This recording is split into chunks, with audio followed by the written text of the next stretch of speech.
Bom dia a todos. Bom dia. A paz do nosso Mestre Jesus seja conosco. Nós vamos iniciar a atividade dessa manhã fazendo a leitura do livro Pão Nosso, a página 175, com o tema Tratamento de Obsessões. Uma página baseada no Atos dos Apóstolos, capítulo 5, versículo 16, que diz assim: E até das cidades circunvizinhas concorria muita gente a Jerusalém, conduzindo enfermos e atormentados de espíritos imundos, os quais todos eram curados.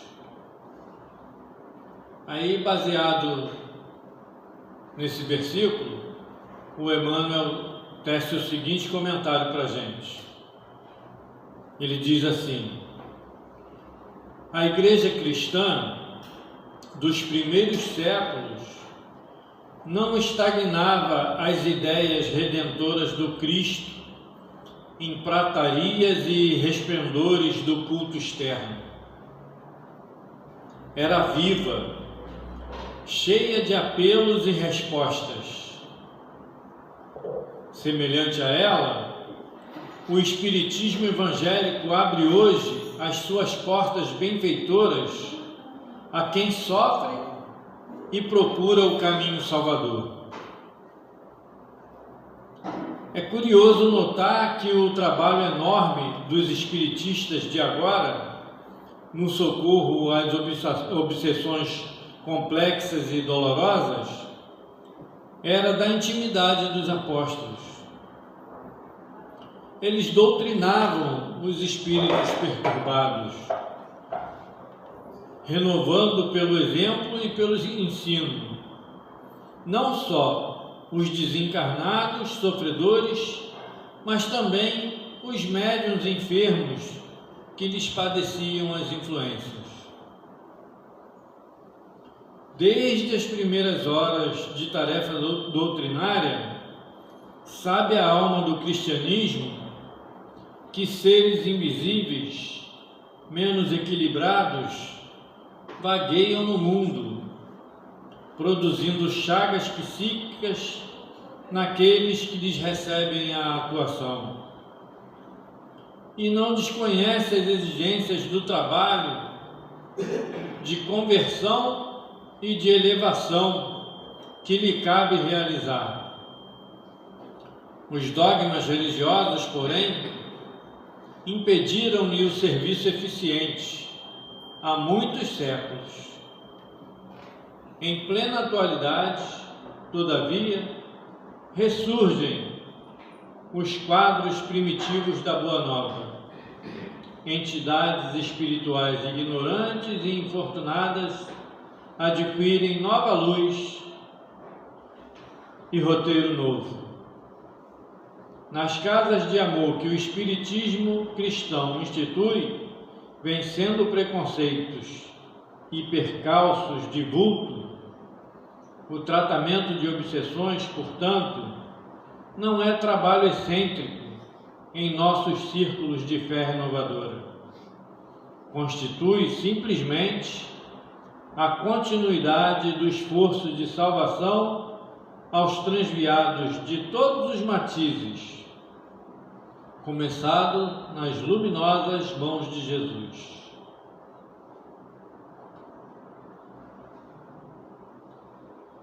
É uma mensagem que a gente já conhece de bom tempo, né? O intercâmbio do mundo espiritual com o mundo material, e que a doutrina espírita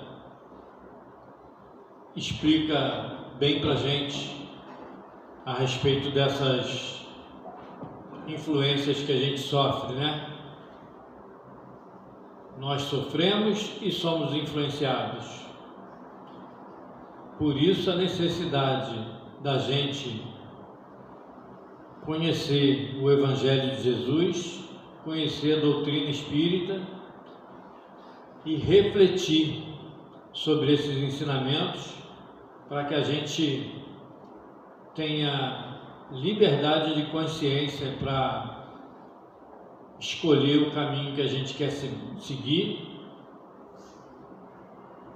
a fim de que a gente possa conquistar a paz e a serenidade íntima necessária à nossa vida, para a nossa caminhada evolutiva. Que a gente possa, nessa convivência fraterna aqui na casa, perseverar no caminho do bem, no caminho da fraternidade, na tolerância com as diferenças, na compreensão com os companheiros com quem a gente lida, porque a gente também espera essa compreensão uns dos outros, porque todos nós fomos criados simples e ignorantes, todos nós ainda estamos numa faixa de aprendizado, sujeito a equívocos e precisando da compreensão, da colaboração do nosso próximo. Então, que a gente possa agir assim na nossa caminhada e principalmente na nossa casa, que a gente possa aprender a compreender o nosso próximo para poder merecer também ser compreendido nas horas em que a gente se equivocar e poder contar com o apoio moral de todos no plano espiritual e no plano material, a fim de que a gente retome o caminho reto, o caminho que conduz a Jesus, que conduz à nossa evolução, ao nosso equilíbrio. Que a gente possa levar isso para a nossa existência, que a gente possa meditar nesses ensinamentos nessa manhã. E assim, meus companheiros, a gente convida todos a elevar o pensamento ao nosso Pai Maior.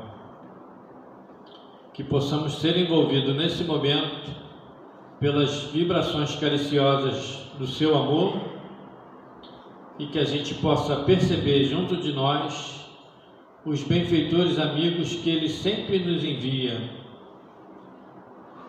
a nos esclarecer, a nos incentivar na prática do bem e do amor, a perseverar no caminho do bem, a perseverar, ainda que a nossa caminhada nesse momento esteja dificultada, esteja dolorida, mas que a gente possa saber que ainda que a gente não tenha olhos de ver, mas que Deus está sempre conosco e os seus mensageiros estão sempre nos intuindo no caminho do bem e do amor. Se é para a gente ser influenciado, que a gente volte o pensamento para o alto, a fim de perceber a influência daqueles que têm conhecimento da vida e que podem nortear o caminho para a gente com segurança, iluminando a nossa estrada, a fim de que a gente não ceda ainda às seduções daqueles que se perdem nas ilusões da vida. Que possamos então, envolvido nesse pensamento, nessa vontade, manter firme o nosso propósito de nos conduzir em direção ao Pai Maior, agradecendo a Ele a oportunidade dessa manhã, a oportunidade dessa convivência e dessa manhã de aprendizado. Que possamos perceber junto de nós esses mentores amigos e que a gente não esqueça, no exercício do amor e da fraternidade, de rogar ao Pai por aqueles que ainda não conhecem a sua palavra e por aqueles que estão em situações mais difíceis do que nós, por aqueles que nesse momento estão numa luta mais severa pela vida, fora dos lares, sob ataque, inclusive, daqueles algozes infelizes que acreditam ainda na força do ódio, na força do egoísmo, impondo condições de tragédia a determinados povos. que o nosso Pai possa envolver esses corações. E assim sendo, que possamos lembrar a oração que Jesus nos ensinou. Pai nosso que está nos céus, santificado seja o vosso nome. Venha a nós, Pai, o teu reino. Seja feita a vossa vontade, aqui na terra como no céu. O pão nosso de cada dia nos dai hoje e sempre. Não nos deixeis, Senhor, cair em tentação. Livra-nos de todo mal, agora e sempre. Amém. Assim sendo, a gente vai iniciar a atividade, passando a palavra para o nosso querido companheiro Iago, que vem falar para a gente sobre o tema Bem-aventurados os mansos e pacíficos. Bom dia a todos.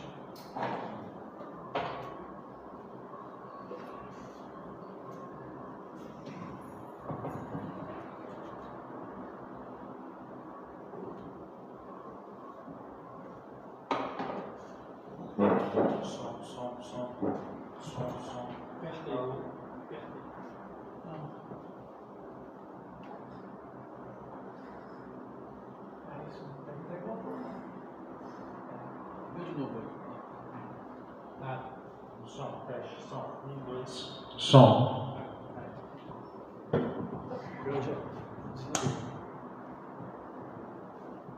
Alô, caros amigos e amigas, bom dia a todos. É o costume de falar boa noite, minha primeira palestra de manhã. Agradeço ao AIDAC pelo convite e hoje nós vamos tratar do tema Bem-aventurados os mansos e pacíficos, conforme o Evangelho. Ele veio,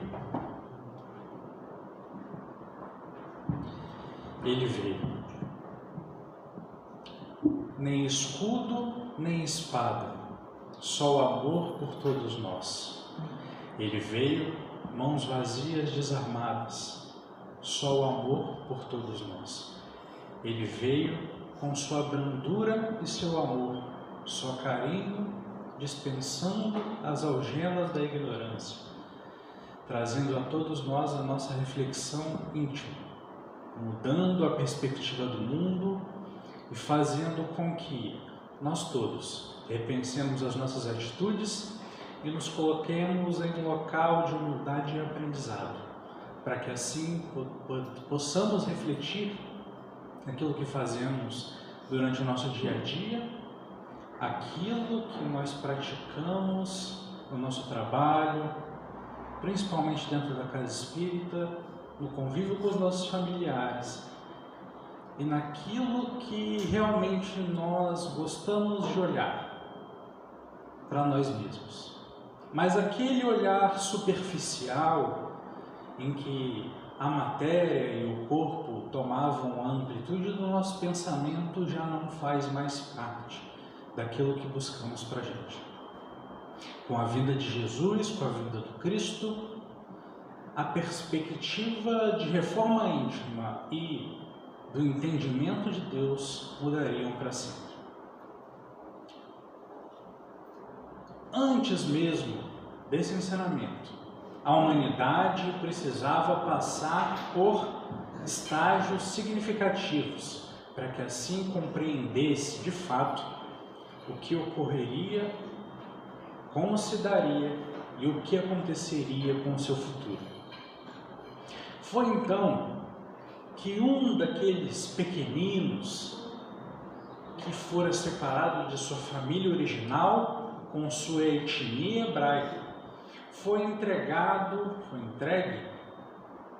a uma das pessoas que governavam naquele tempo, naquela localidade.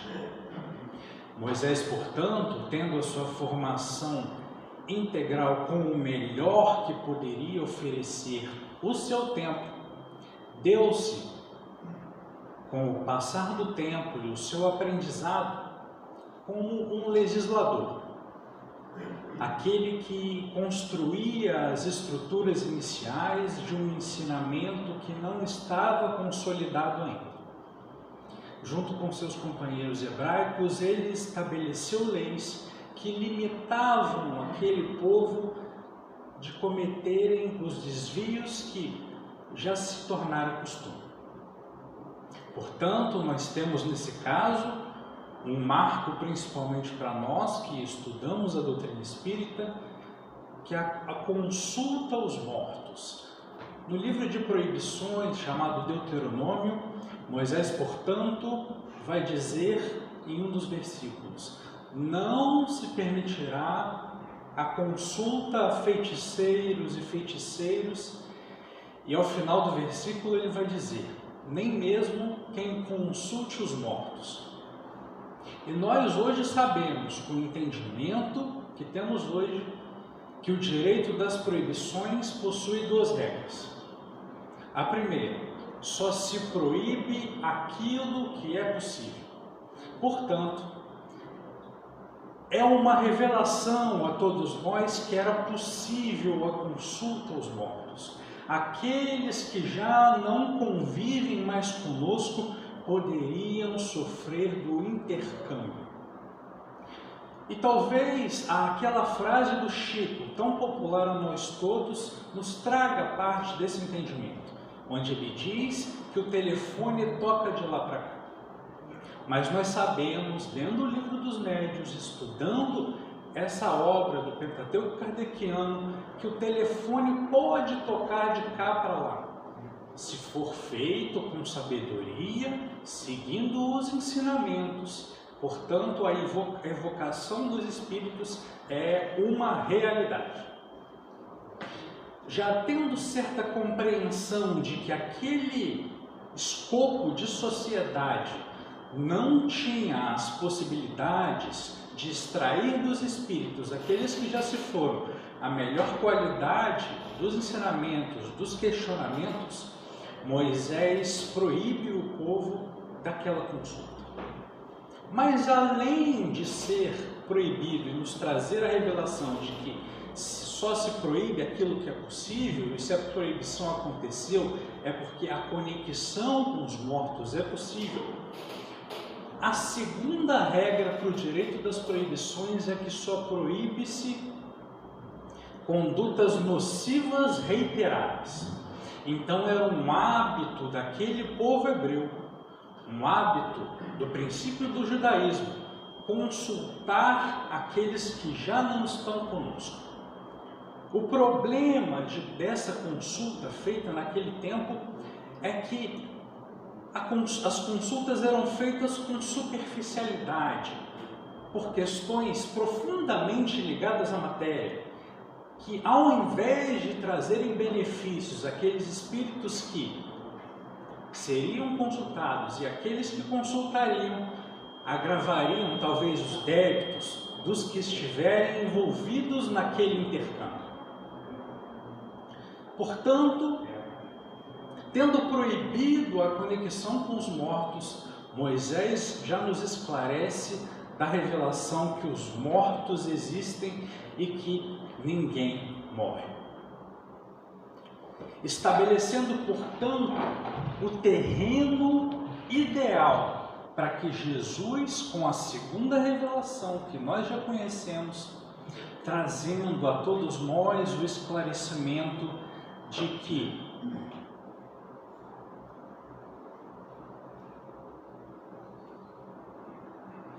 os mortos não mais eram necessários a serem consultados, mas aquele Deus estabelecido no Pentateuco mosaico também já não fazia jus à compreensão que poderia ser estabelecida na época da vinda do Mestre. Ele, portanto, tendo vindo sem nada, sem bens materiais, esclarecido somente pela sua conectividade com o Pai, aos 12 anos, frequentando os templos religiosos da época, as sinagogas, era capaz de ter discussões com os maiores gênios e interpretadores dos textos hebraicos daquele tempo. Esse espírito que vinha com a conectividade diretamente do Criador também chamado por alguns de médium de Deus na atualidade, esclarecia que aquele Deus vingativo, figurativo do Antigo Testamento já não cabia nas proporções em que os espíritos tinham a perspectiva de se modificar. Já não era mais um Deus que negava pão aos seus filhos. Era um Deus que, diante de um coração imenso, proclamava amor do início ao fim da existência humana. Esse Deus, trazido pelo Mestre, esse sim, ensinava que o amor era ilimitado e mais do que isso. A primeira regra que transcendia a matemática. O amor era a primeira substância que, quanto mais se dividia, mais se multiplicava. Ensinou, portanto, àqueles seus discípulos que o acompanhavam, que não mais a lógica de passar à frente dos outros e ignorar os sentimentos dos semelhantes prevaleceria. Ele não veio trazer a paz, portanto, mas a espada, porque transcendendo as leis de Moisés, agora estabelecia que o amor era a base legislativa que ele vinha a proclamar. Ele, não só por meio das palavras, ao reunir multidões, pelo seu magnetismo e pelo seu amor silábico, mas também pela sua doçura e brandura. Capaz então de apenas com um toque das suas mãos reestabelecer a epiderme daqueles que sofriam das doenças de pele da época. Com um toque seu, era capaz de modificar os glóbulos oculares daqueles que nasceram sem a possibilidade de enxergar. Era capaz de, com apenas a sua energia emanada, se estivéssemos com as possibilidades de nos conectarmos a ela, doenças que traríamos desde o berço, como é o caso da mulher hemorroíça, estariam sanadas. Se assim escolhermos pelo nosso livre-arbítrio nos conectarmos àquela energia que nos dava profundo entendimento de com quem nós estávamos lidando. O Cordeiro de Deus, como dirá João, modifica as estruturas de um povo. E não importando tempestades de sangue e lágrimas que intitularam a ele, como se guerras fossem em nome de Deus, não modificaram um tio do que é o Evangelho até hoje. Porque toda a condução do homem às suas próprias ações está ligada exclusivamente ao interesse e ao livre-arbítrio do homem. Se escolhermos seguirmos Jesus, aí sim, nós estaremos diante de uma perspectiva que faz sentido a todos nós. Portanto, nas bem-aventuranças, no Sermão do Monte, temos principalmente um dos maiores textos registrados na história da humanidade. Diria Mahatma Gandhi que se todos os livros se perdessem da humanidade e só se restasse o Sermão do Monte, nada estaria perdido. Porque ali teríamos o código de como viver e conviver neste mundo que às vezes nos chama a atenção pela maldade, mas que também espera de nós todos que façamos o bem e que o bem seja preponderante diante do mundo. Porque nós, como espíritas, já temos conhecimento para saber que estamos numa fase de transição de mundos de prova e expiação para um mundo de regeneração. A diferença e o entendimento que isso nos traz é que não dependeremos de fatores externos para que o mundo se modifique. Portanto, depende de nós. Ao chamado de brandos e pacíficos, bem-aventurados aqueles que são brandos e pacíficos, ou mansos e pacíficos, Jesus nos chama à profundidade do seu Evangelho, que mexe conosco.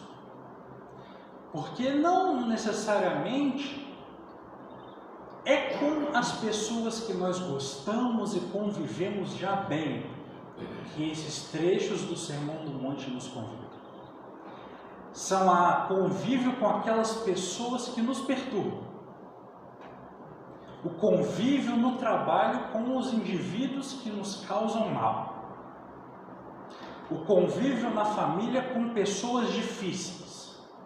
Para que aprendamos com esses mestres da vida a sermos brandos e pacíficos.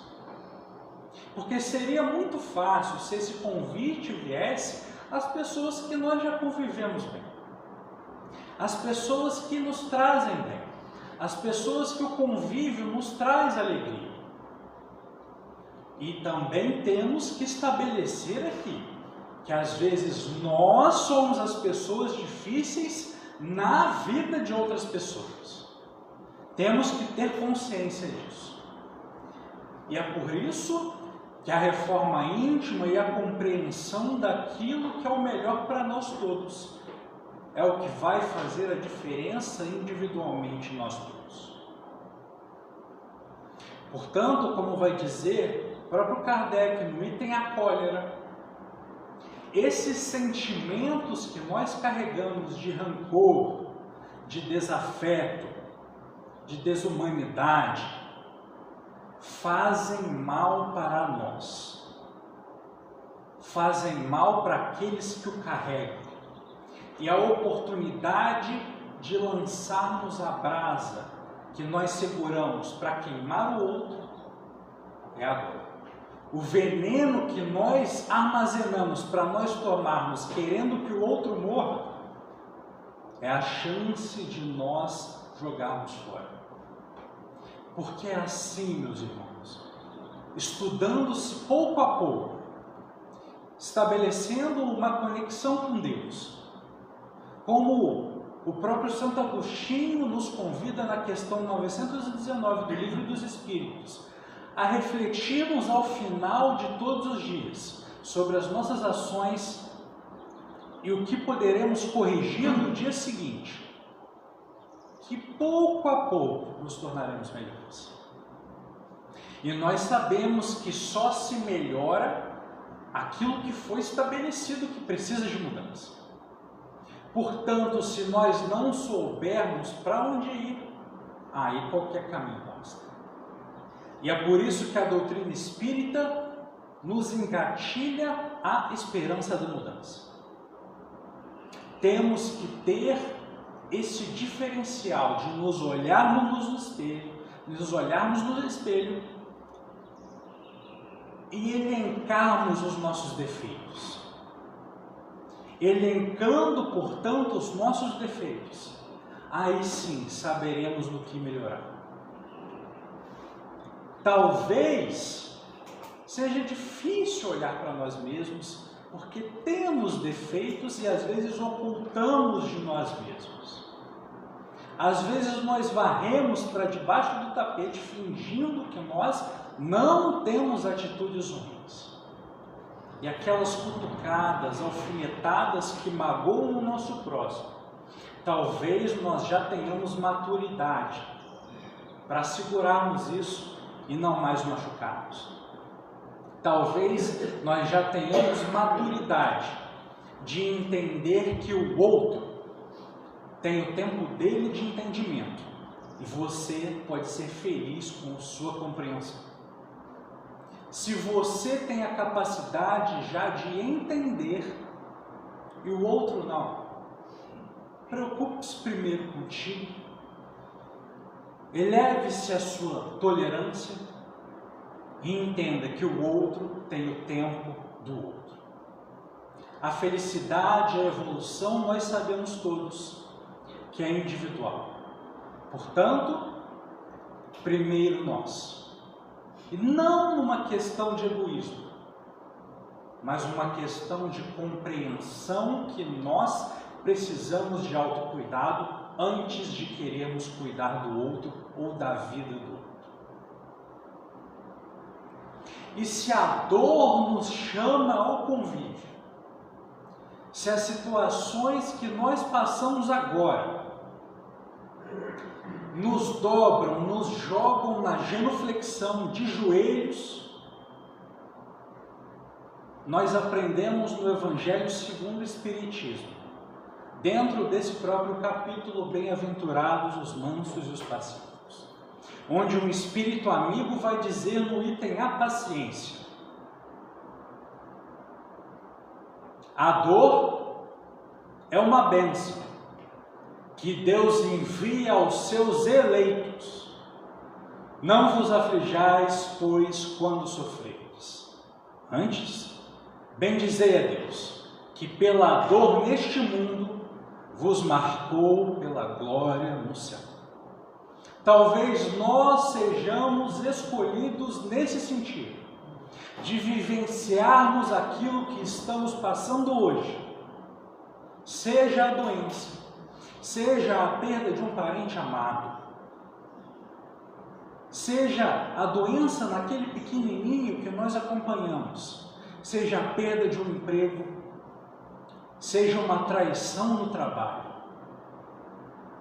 Todas as dores que nós vivenciamos têm motivos para nós vivenciarmos.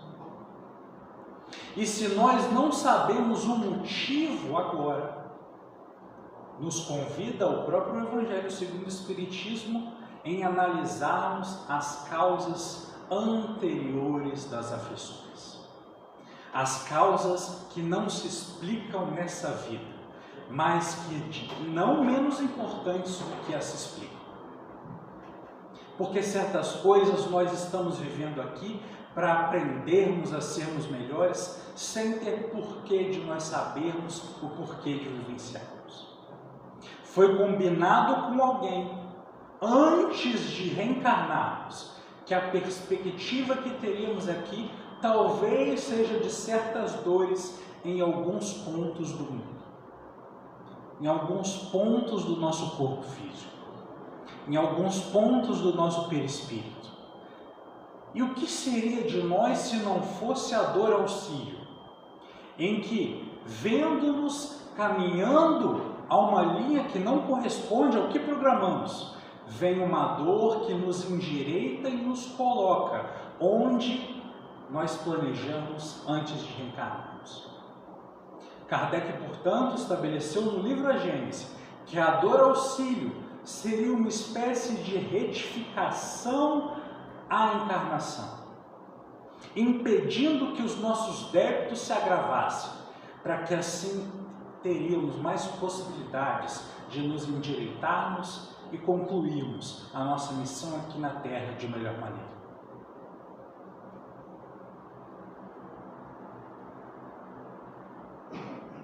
A obediência e a resignação, portanto, diante desses acontecimentos da vida, nos submetem a compreendermos que, de certa forma, certas doenças que nós vivenciamos, certas dores que nós vivenciamos, de origem física ou mental, possam ser corretivos, meios de nós nos melhorarmos.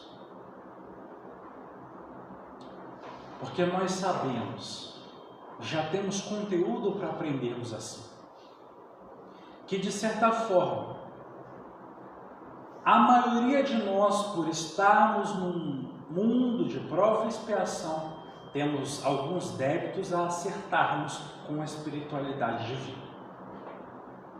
É claro que nós estamos aqui reencarnados para sermos felizes, mas isso não significa ausência de dor.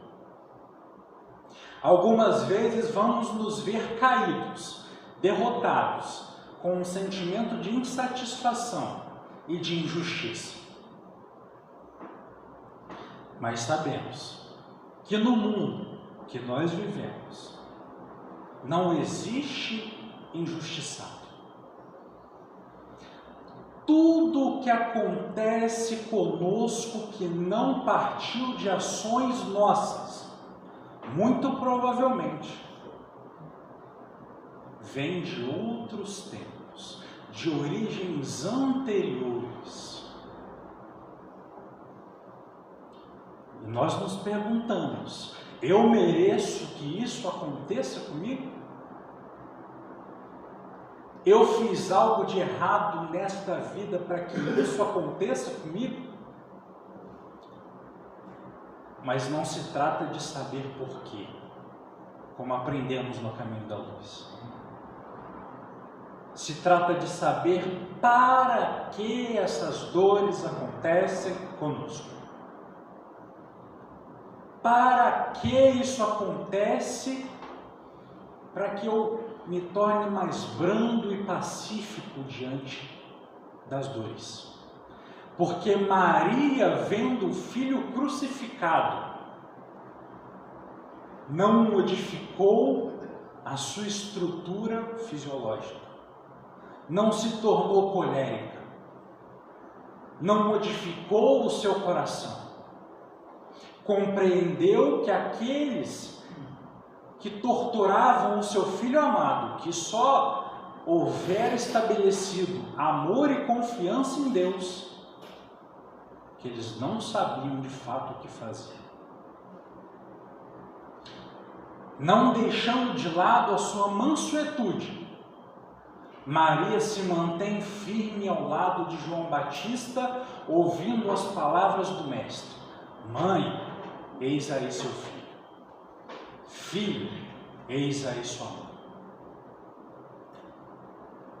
E o próprio Mestre, crucificado, torturado, zombado, porque alguns perguntavam: mas não era o Salvador e Rei dos judeus? Use então os seus poderes e saia da crucificação. E o Mestre, com sua doçura e ternura, com seus olhos marejados, entendendo que a humanidade cometera um dos erros mais pavorosos da história, crucificando o governador espiritual do óleo, olha para aqueles indivíduos que o torturavam, zombavam e o apedrejavam e diz: Pai, perdoa a todos, eles não sabem o que fazem. Essa é a mansuetude e brandura que o Espírito puro é capaz de carregar. O Mestre, portanto, sendo o nosso alvo, sendo o nosso norte, é quem nós devemos observar e almejar o modelo e guia. E é, portanto, no livro Boa Nova, que é o caso do apóstolo Bartolomeu. Bartolomeu era de uma família de comerciantes. Sendo uma família rica, pelos padrões daquela época, acontecia algo diferente que o destoava do convívio familiar, que o fazia diferente, mas principalmente que o amargurava do princípio ao fim.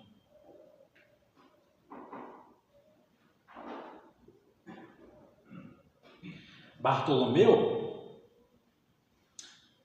se sentia triste, carregava no peito uma angústia que não tinha fim, porque ele não conseguia alcançar prosperidade. E a prosperidade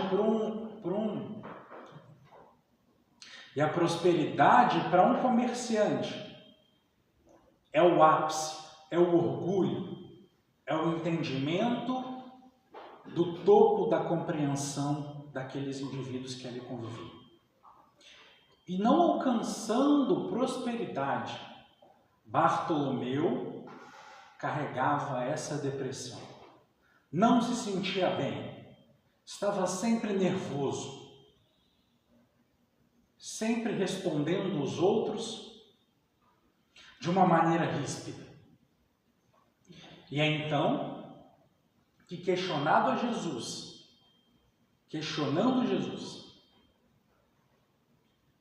Mestre, todos os meus familiares e os conceitos que aprendi dentro do meu lar me indicam a buscar o caminho do montante financeiro.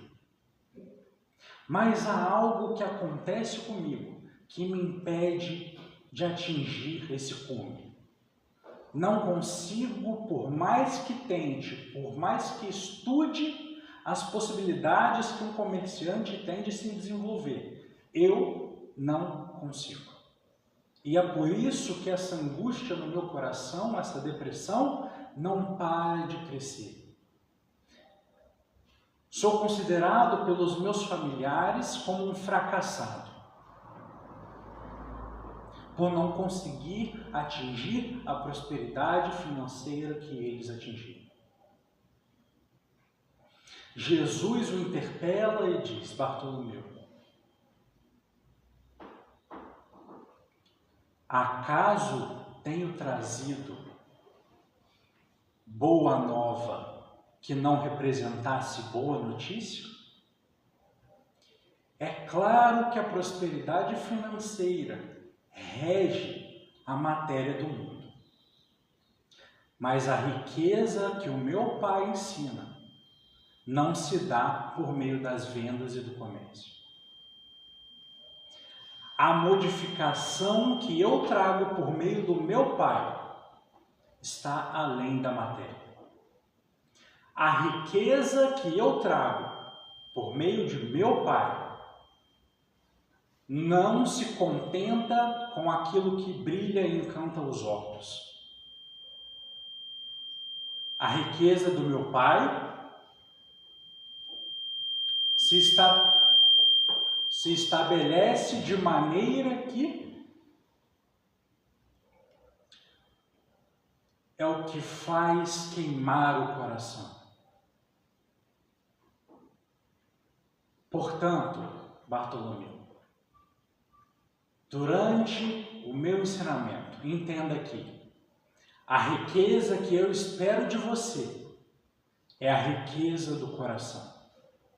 Essa sim é capaz de modificar e fazer compreender que há vida além do reino dos homens.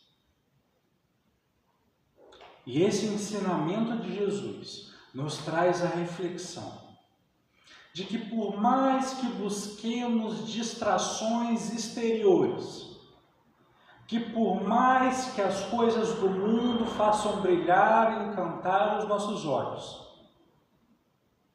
o que importa a nós todos para sermos mansos e pacíficos é que tenhamos pureza de coração. É que a riqueza do nosso íntimo seja maior do que a riqueza dos nossos bolsos. E veja, não há problema no dinheiro em si. A riqueza, o dinheiro, tem origem neutra. Mas a qualidade em que se aplica essa situação monetária, aí sim, pode ser boa ou ruim. Portanto, aquele que tem muito dinheiro pode sofrer de uma depressão profunda por ter achado que aquilo preencheria o vazio que ele carregava. E nós sabemos que não. Nós sabemos hoje que o que representa de fato a felicidade não se encontra em talões de cheque, não se encontra em cartões de crédito, não se encontra nos celulares que passam nas maquininhas. A felicidade se encontra dentro de nós mesmos. E se não tivermos coragem de buscar a mansuetude e o pacifismo que Jesus convive e nos reclama, talvez percamos mais uma encarnação nos mesmos erros. Como é o caso de Friedrich Finger, que foi presidente da FEB, no livro Voltei, em que via aqueles seus companheiros que trabalharam com ele,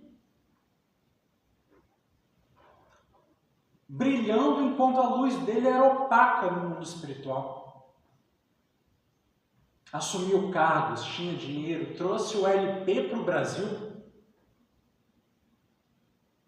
Olhava as pessoas que varriam o chão, que organizavam a aguinha lá na FEB, mais brilhosos do que ele. E ele reclamava aos mentores, mas eu construí isso e eu construí aquilo, e a gráfica, eu que montei numa época que ninguém queria editar livro espírita. E os mentores, sim, Frederico, nós sabemos que construiu tudo, construiu isso, aquilo, mas e no coração? O que construíste? Talvez seja a pergunta que façamos a nós mesmos quando desencarnarmos. Mas eu fiz isso, eu fiz aquilo, e por você? O que você modificou no seu coração para ser brando e passivo? Essa é a reflexão que Jesus nos faz. Porque nós já perdemos muito tempo em outras encarnações sendo coléricos, respondendo às ofensas como ofensas mais graves do que as que foram proferidas. E Deus vem nos dar uma nova oportunidade de reencarnação para sermos melhores e nós fazemos os mesmos erros. Portanto, com a abençoada doutrina espírita, nós temos que dar este passo de entender que se fomos usados, se fomos traídos, se fomos passados para trás, nós não somos os errados. Perdoemos, portanto, ao outro que talvez não tenha o entendimento completo, como disse o próprio Jesus na cruz, e a nós mesmos, por não sermos culpados diante daquilo que vivenciamos. Porque essa dificuldade todos nós enfrentaremos, de olharmos para nós mesmos, identificarmos os nossos defeitos, estabelecermos metas de quem gostaríamos de ser no futuro, e às vezes certas pessoas passam pela nossa vida, causam rebuliços, vão embora e o rebuliço fica. Saibamos, portanto, que a nossa estrutura mental de confiança em Deus e fé, e se priorizando diante dos fatos externos, sejam o nosso foco. Que saibamos, portanto, que se o outro sofre, claro que iremos nos compadecer com a dor do outro, mas não sem esquecermos dos nossos próprios limites. Podemos ajudar o outro, devemos ajudar o próximo, mas sem nos ferirmos para que o outro fique bem. Nós sabemos disso agora. E, portanto, Jesus, ao nos mostrar que a felicidade depende de nós, estabelece um norte, estabelece uma missão. Vamos, irmãos, espíritas, amai-vos, eis o primeiro mandamento. Instruímos, eis o segundo.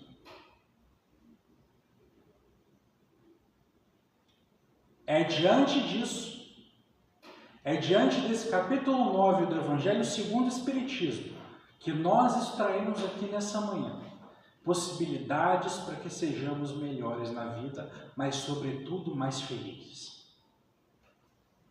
E que saibamos agradecer no nosso dia a dia as pequenas coisas, as possibilidades que faltam a muitos. Possibilidade de tomar banho, de ter uma cama aconchegante, de se alimentar todos os dias, de consumir água potável, de ter um lar que nos abriga do relento, de não estarmos numa penitenciária, de não precisarmos nos dispor do próprio corpo para termos vantagens econômicas. As pequenas coisas do dia merecem a nossa gratidão, e isso a neurociência já é estabelecida, em que as estruturas dos neurônios se modificam quando nos colocamos à gratidão. Agradecemos por termos 2 pernas, 2 braços, a possibilidade vocal, a possibilidade de respirarmos, o convívio com pessoas que são boas conosco. Às vezes o convívio das pessoas que não são tão boas conosco, mas que nos ensinam a ter mais paciência. Para sermos brandos e pacíficos, também precisamos da gratidão, da compreensão, mas sobretudo com nós mesmos. Como diz uma própria amiga minha lá do Caminho da Luz, a Fernanda, vamos tirar o chicote da mão. Nós vamos errar. E às vezes nós erramos mesmo. Mas errou, agora estabelece. Não errarei mais neste ponto. Seguirei em frente. E assim, serei melhor, serei mais amável nas próximas vezes. É diante desses ensinamentos, é diante dessa compreensão que o Espírito Tegórico, psicografado pelas mãos de Edivaldo Pereira Franco, nos deixa essa poesia.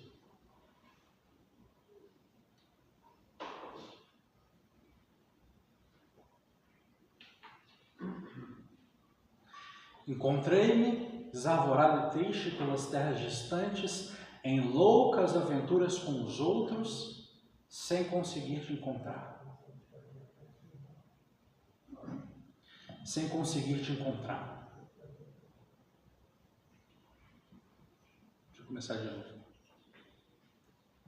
Ele veio, penetrei-me pelas lâminas da angústia, dilacerando todas as minhas aflições, sem conseguir te encontrar.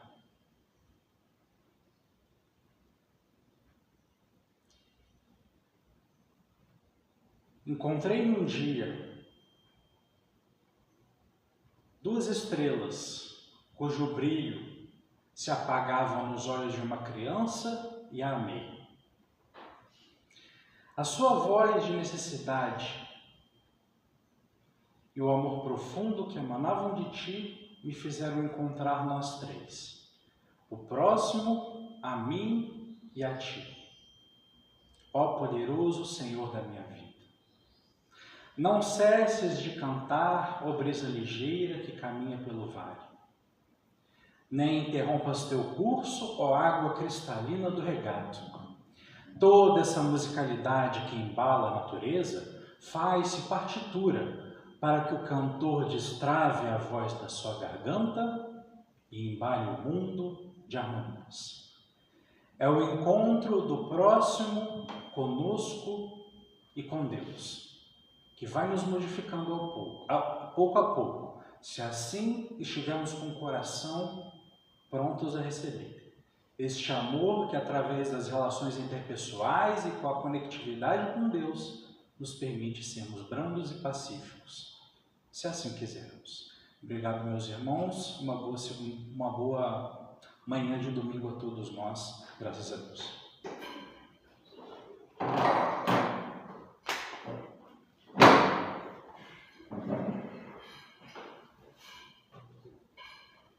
A gente que agradece ao companheiro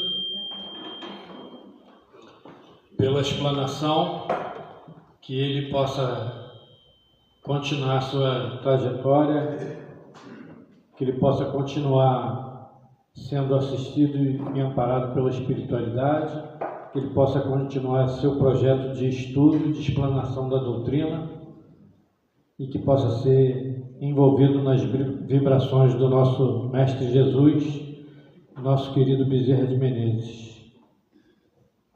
A gente agradece a todos a presença essa manhã, a gente agradece aos companheiros que estiveram aqui na quarta-feira, ouvindo a mensagem e colaborando com a casa na aquisição da pizza frita. A gente convida a todos os presentes aqui e os amigos que assistem às palestras da nossa casa também através das redes sociais. A gente tem ali na nossa mesinha, ali no fundo, uma fichazinha de associado, e aqueles que se sentirem afinizados com a casa, que quiser ajudar a casa, contribuir a casa, pudesse associar a contribuição mínima que puder dar, ajuda na manutenção da casa, das despesas fixas da casa e das obras que a gente tenta levar adiante, como por exemplo a gente está tentando fazer o piso ali na frente ali.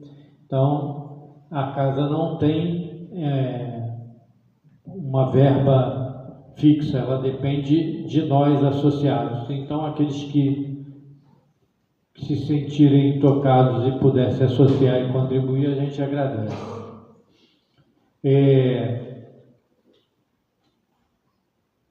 Hoje, às 17 horas, vai ter no Teatro da Febre um stand-up. E a gente está divulgando e convidando a todos. Quem quiser melhorar o astral e ouvir esse stand-up, leva um quilo de alimento e paga a meia lá, R$25. Eu acho que tem que entrar nesse QR Code aqui. Não sei se consegue na hora lá. Hoje tem um número de telefone que ele está disponibilizado. Você faz contato, eu não sei se ainda tem nada já. Tá. 21 99 721 2112. O QR Code também. E o QR Code. E hoje também está encerrando a Semana Espírita com a atividade lá no André Luiz. Já está acontecendo já. Tá? A gente agradece a presença de todos. A casa mantém atividade hoje pela manhã. Na segunda-feira a gente tem o estudo sistematizado às 19 horas. Quem quiser ainda se juntar ao grupo que já está lá, pode ficar à vontade, pode vir participar, conhecer a doutrina. Na quarta-feira, às 19h30, nós temos palestra pública.